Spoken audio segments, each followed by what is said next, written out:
মসজিদও ছাড়ল না চোরের দল। একদিনেই ৩ মসজিদে চুরি করে নিয়ে গেল বিভিন্ন গুরুত্বপূর্ণ জিনিস, নগদ টাকা ও মালামাল। প্রতিদিনের মতো মসজিদের মুয়াজ্জিন রাতে এশার নামাজ শেষে খাবার খেয়ে ঘুমিয়ে যান। ফজরের নামাজের সময় আজান দিতে উঠে দেখেন তার জামা কাপড় এলোমেলো হয়ে আছে। এরপর আজান দিতে গেলে দেখেন মসজিদের ব্যাটারি নেই।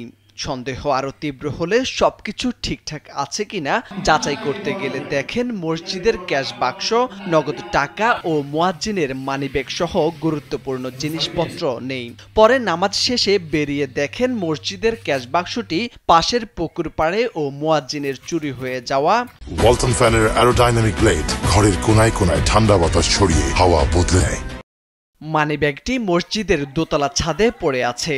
মুসল্লিদের ধারণা, আগে থেকে চোরের দল মসজিদের ছাদে ওত পেতে থাকেন। এলাকাবাসী জানান, গত ৩ মাসের মধ্যে আশপাশের এলাকায় অটোরিকশা চুরি, শিক্ষা প্রতিষ্ঠানের সরঞ্জামাদি, মসজিদের মাইক, ব্যাটারি সহ বেশ কয়েকটি চুরির ঘটনা ঘটেছে।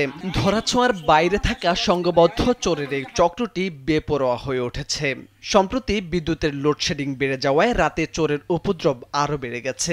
এসব চুরির ঘটনার প্রতিকার চেয়ে আইনগত ব্যবস্থা গ্রহণের দাবি জানান তারা। ফজরের সময় যখন আমি উঠে দেখি আমার জ্যাবের মধ্যে মানিব্যাগ নেই এবং মসজিদের দান বক্স নাই।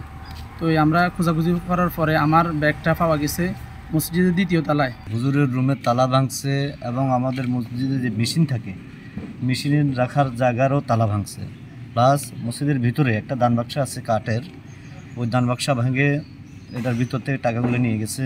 কুমিল্লার মনোহরগঞ্জ উপজেলার বানখর গ্রামে এসব চুরির ঘটনা ঘটে। এসব চোরের কবল থেকে বাদ যাচ্ছে না ধর্মীয় উপাসনালয়ও। আর একদিনের ব্যবধানে ৩ মসজিদে চুরি হওয়ার ঘটনায় জনমনে আতঙ্ক সৃষ্টি হয়েছে।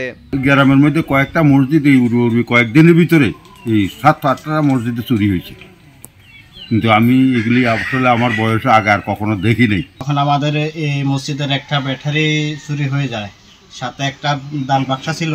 এই দান বাক্সার ভিতরে অনেকগুলা টাকা ছিল, এই দান বাক্সা সহ ব্যাটারি সহ চুরি হয়ে যায়। এ বিষয়ে মনোহরগঞ্জ থানার ওসি সৈয়দ আবু মোহাম্মদ শাহজাহান কবির জানান, থানায় কোনো অভিযোগ আসেনি।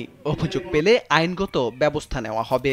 মসজিদে বিভিন্ন ছোটখাটো চুরির বিষয়ে এই পর্যন্ত থানায় কোনো মসজিদের কোনো কর্তৃপক্ষ এই পর্যন্ত কোনো অভিযোগ থানায় জমা দেয়নি বা থানায় জানাইও নাই কেউ। যদি জানাইতে তাদের মোবাইল ফোনে তাৎক্ষণিক ব্যবস্থা নিতে হয়তো এখানে একটা সহায়তা করতে পারবে। এলাকার গুরুত্বপূর্ণ স্থানে সিসি ক্যামেরা বসানো, আইন শৃঙ্খলা বাহিনীর নজরদারি বাড়ানো সহ প্রয়োজনীয় ব্যবস্থা গ্রহণের দাবি স্থানীয়দের। মোর্শেদ আলম, কালবেলা।